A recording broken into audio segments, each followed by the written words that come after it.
নমস্কাৰ, আজি আপোনালোকৰ ওচৰলৈ মই পানী টেঙাৰ এটা ৰেচিপি লৈ আহিছোঁ। এই ৰেচিপিটো গৰমত খাবলৈ খুবেই ভাল। পানী টেঙা পঁইতা ভাতৰ লগত হওক বা গৰম ভাতৰ লগতে।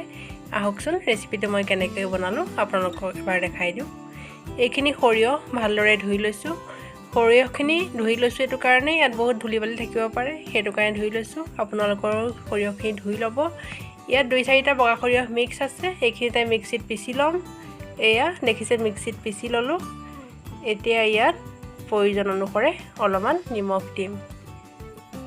এয়া দেখিছে প্ৰয়োজন অনুসাৰে অলপমান নিমখ দিয়া হৈছে। এই ৰেচিপিটো মই বনোৱা নাই, মোৰ পেহীয়ে বনাইছে। পেহী ঘৰলৈ আহোঁতে বস্তুখিনি যোগাৰ আছিলে, পেহীয়ে বনালে। ইয়াত কম পৰিমাণে জলকীয়া দিয়া হৈছে। এয়া দেখিছেনে জলকীয়া মই কিমানখিনি গোটাই দিছিলোঁ, কিন্তু পেহীয়ে জলকীয়াৰ পৰিমাণটো কমাই দিছে। আপোনালোকে জ্বলাৰ পৰিমাণটো অলপ বেছিকৈ দিব। এয়া এটা নেমু চেপি লৈছিলোঁ, এটা সম্পূৰ্ণ নেমু ইয়াত ৰস উলিয়াই লোৱা হৈছে।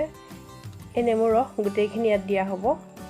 নেমুৰ ৰসখিনি কম কমকৈ দিয়া দেখিছে কেনেকৈ সানি লৈছে। এতিয়া এইখিনি ভালদৰে মিলাই ল'ব। এনেকৈ 1 মিনিটমান সানি থাকিব। ভালদৰে টেঙাখিনিৰ লগত সৰিয়হৰ গুড়াখিনি মিলি যাব লাগিব।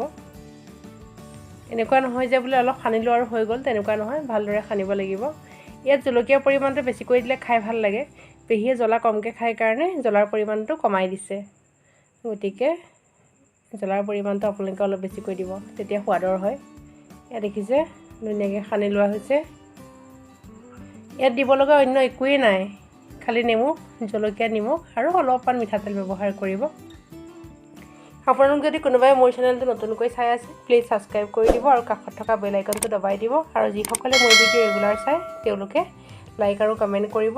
এয়া দেখিছে ধুনীয়াকৈ সানি ল'লে। এতিয়া ইয়াত অলপ পৰিমাণৰ মিঠাতেল ব্যৱহাৰ কৰিছে। ৰেচিপিটো পেহীক বনাব এইটো কাৰণে দিলোঁ, পেহীৰ হাতৰ পানী টেঙা খাই সঁচাই বহুত ভাল লাগে। মানে আপোনালোকে খোৱা নাই যে সেইকাৰণে ভাবিছে মই ক'ব লাগে কাৰণে কৈছোঁ, নহয় সঁচাই বহুত ধুনীয়া বনায় মানে পেহী পানী টেঙা খাই বহুত ভাল লাগে। এতিয়া এখন কলপাত কাটি শুকুৱাই লৈছিলোঁ। এই কলপাতখিলা দেখিছে, কলপাত একদম বাৰীত পাবলৈ নাই। কলপাতখিলা গেছৰ ওপৰত দি অলপ সেকি লোৱা হৈছে।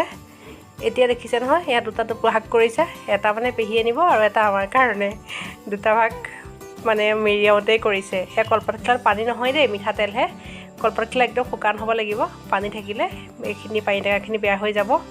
এয়া টোপোলাটো এনেকৈ বান্ধিব। টোপোলাটো এনেকৈ বন্ধাৰ পিছত হৈ গ'ল আৰু এইখিনি 2 দিন খালি ৰ'দত দিব লাগিব। ৰ'দত দিয়াৰ পাছত এয়া আমাৰ পানী টেঙা খাবৰ উপযোগী হৈ গ'ল।